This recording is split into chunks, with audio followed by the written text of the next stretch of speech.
Now I have the pleasure to introduce Bernardo Rafael Cruz, staff attorney at the ACLU of Texas. In June of this year, he co-wrote an article called Unaccompanied Children's Wellbeing Must Come First at Fort Bliss and across Texas. This article detailed the horrifying conditions that children face in immigrant detention centers, including sexual abuse. Immigrant justice is a crucial part of our work to advance equity and end sexual violence. The ACLU and other advocates play an important role in helping us to advance our efforts. And I just want to say that I admire Bernardo's and the ACLU's commitment to advancing equity. And so I'm asking you to please join me in welcoming Bernardo Rafael Cruz. Good morning, all, and thank you so much for giving me the opportunity to speak in this space. I don't normally engage in this specifically in this line of work, so I really appreciate you all creating this space for me to speak. And as stated, I do focus on immigrant rights here in Texas, specifically the El Paso region. And I do want to detail a little background to the article that was referenced in my introduction. Most people don't know that the United States immigration system currently provides government agencies with an incredible amount of discretion to hold people. And we're not just talking about adults, we're also talking about children. So this is broken up into different agencies, which makes it a little bit confusing to follow. But you have the folks at the port of entry. If you cross from Mexico into the United States at a physical port of entry, driving through, those are ports of entries. Those will be part of the Customs and Border Patrol. And you have also the Border Patrol agents, which are those folks who monitor all that land between different ports of entry. So that's where you hear stories about people being detained in the desert. All those are also Border Patrol in parts. It's important to know the actors of who we're talking about, because that has led to a large issue with accountability, right? So these officials and these different agencies, because they're all spread out, oftentimes are able to pass the buck to each other. And this also includes when there's allegations of different types of sexual assault. So zeroing in on how children could be a part and how children are caught up in this mechanism, there are normally two groups of children, migrants who are detained. The first are those folks who try to present and are requesting asylum from the United States with their families. So this is a group of families who try to cross either at a port of entry, or they enter without inspection between these areas. And those are then detained together by either the CBP or Border Patrol that I was mentioning, or the ICE agency, which are the immigration authority that monitors or works in the interior of the country. Another large group of children are those who are called unaccompanied minors. So oftentimes, because of the extreme conditions in which migrants are fleeing, they will traverse from their country of origin by themselves. And we're talking about not only minors of 18, but we often see children of much younger ages travel by their own and cross into the United States to request asylum. So there are all these groups of people. While they are processed by immigration enforcement, which can either be this Border Patrol or ICE, right? They will be in a detention setting. Now, these are very vulnerable communities of people, and there is a huge power imbalance between themselves as migrants who are seeking asylum, which is a completely legal right under federal law. They are legally allowed to come to this country and request asylum. So in that processing, it is very common, and there will be detained initially for a time. Now, I do want to give some additional background, because Here on the border, it is important to note that border communities already experience living life on a day-to-day in a hyper-militarized region. So as I said, I live here in El Paso, Texas, which is right on the border. And here we have multiple law enforcement agencies, not only immigration. So of course you have the local police, you have state troopers, and you add this group of Border Patrol agents and also ICE interior agencies. So that just means that on a day-to-day basis, any type of person can go to go to the bank or downtown or whatnot, and they'll have multiple encounters with these different agencies.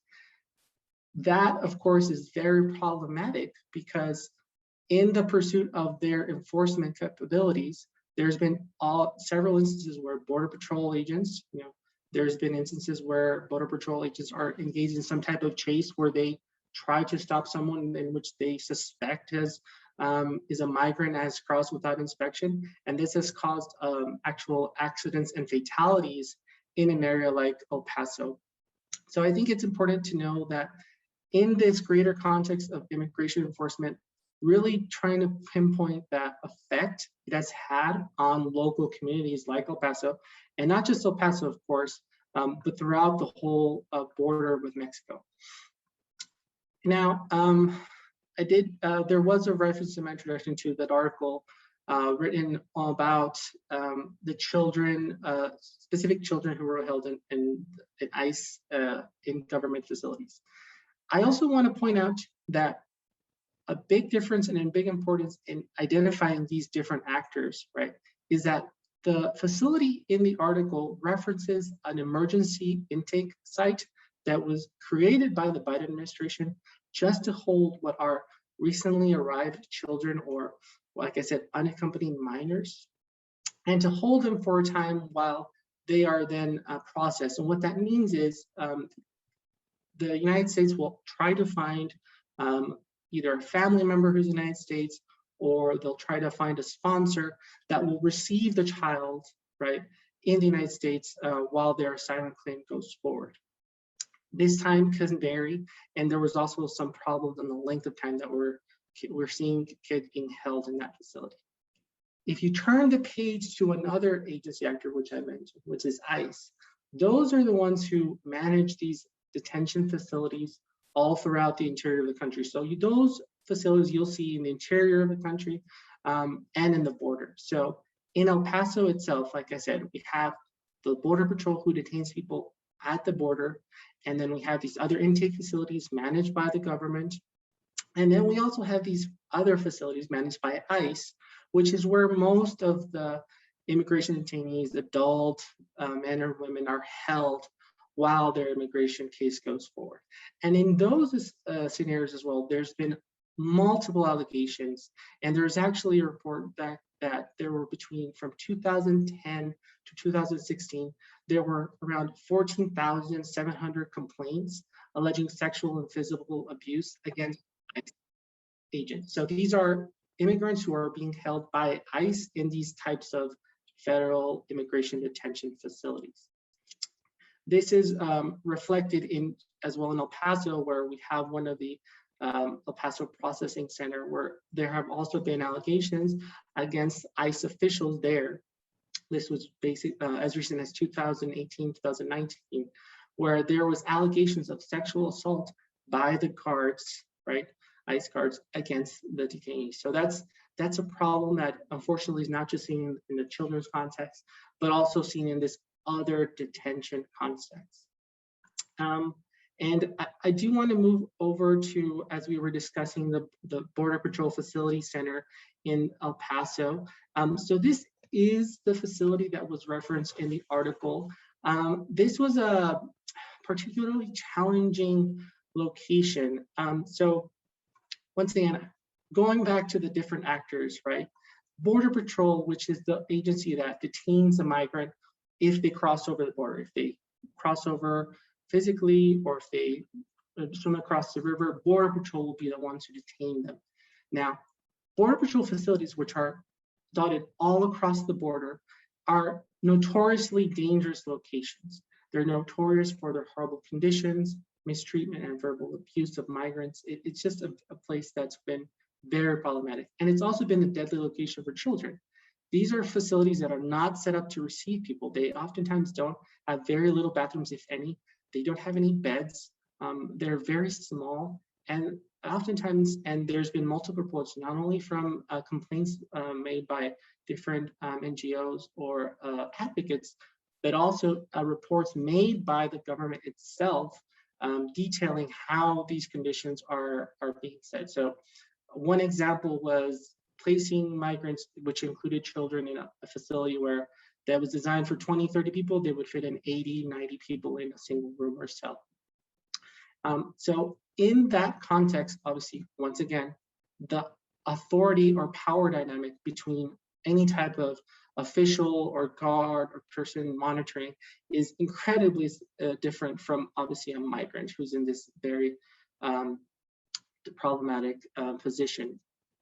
So that being said, with the Border Patrol facilities and how they're problematic, the Biden administration has acknowledged that these are no locations to have children. So back in January to March 2021, the Biden administration did create this these emergency intake sites, which it was their attempt to shift children from being in these, like I said, these Border Patrol stations and moving them over to what they believe would be better conditions.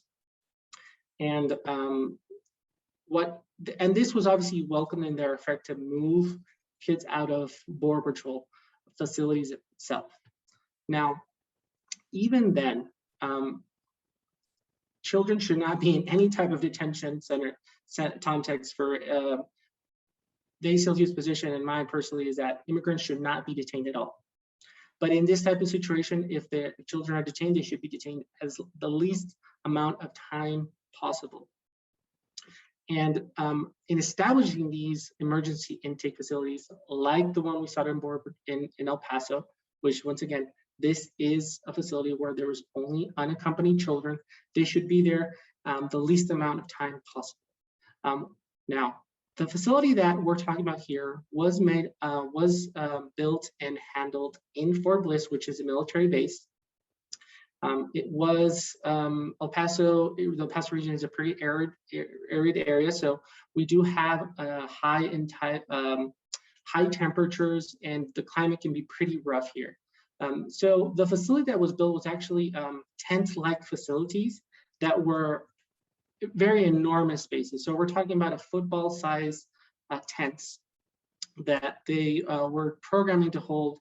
Each tent, they were intended to hold around 800 to 1,000 children. And the original plan was that the whole facility was going to hold around 10,000 unaccompanied children. So just to repeat that, they were planning on holding 10,000 children in these tents in El Paso, in this facility. And the El Paso facility was not the only one. So we're just talking about one. So when we toured, myself included, visited this facility, it just opened. This was back in April. And at that time, there was 2,000 children ages 13 to 17. So the breakdown of those children, they actually placed 600 girls into one single tent. So they placed all the girls in one tent, and then 1,400 boys, they divided into two tents. So obviously it was very shocking to go into this very large tent and seeing this large amount of children. This was just a row after row of bunk beds, and there were obviously not volunteers. There were contractors by the federal government who were there to assist and provide, and supposed to be there to help children. Now, one of the many problems, obviously, is this was a facility, and we're talking about kids. So these kids were placed in this one room, one huge tent. There was nothing for them to do. There was no activities for them to engage in.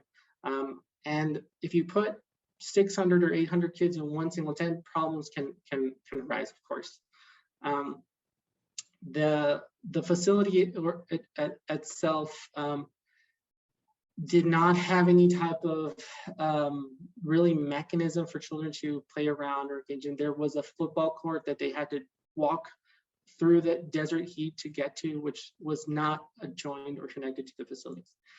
And another problem when you have those many kids and those many children, it's incredibly difficult to provide the adequate resources and also to provide a space to ensure or to prevent any type of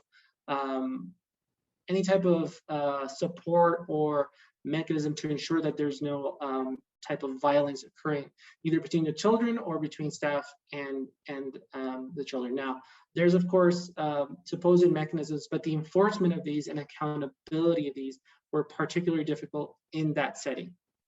So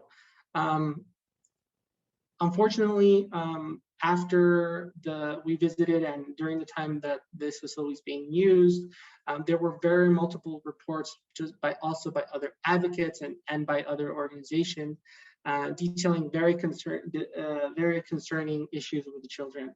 Incredible levels of distress among children, so much so that the facility had constant alerts or were monitoring multiple children for self-harm or panic attacks and even escape attempts. So at that, there was a moment where officials reportedly were even banning pencils, pens, nail clippers, even toothbrushes, because they were afraid that kids would be hurting themselves.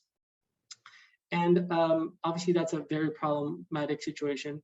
But then you also add that there was also allegations of sexual assault, which occurred reportedly between children and also reportedly between staff or contractors that were hired at the facility and children. So that's completely unacceptable. Unfortunately, that was something that was occurring, and that really is something that is prone to occur when you have vulnerable people. Here in this case, we're having children who go through oftentimes very traumatizing events just to get to the United States border. Because remember, these are groups of unaccompanied children, so kids who did not mostly travel with their parents or families. And once they arrive here, they're put in a context where they're all placed into this detention center, this detention context, right? So that just makes the power dynamic and the experience that these children have completely unacceptable. So we really asked the Biden administration to do better, and they did minimize the amount of kids who were there. They did not, to my knowledge, never get to that 10,000 marker that they were hoping to do.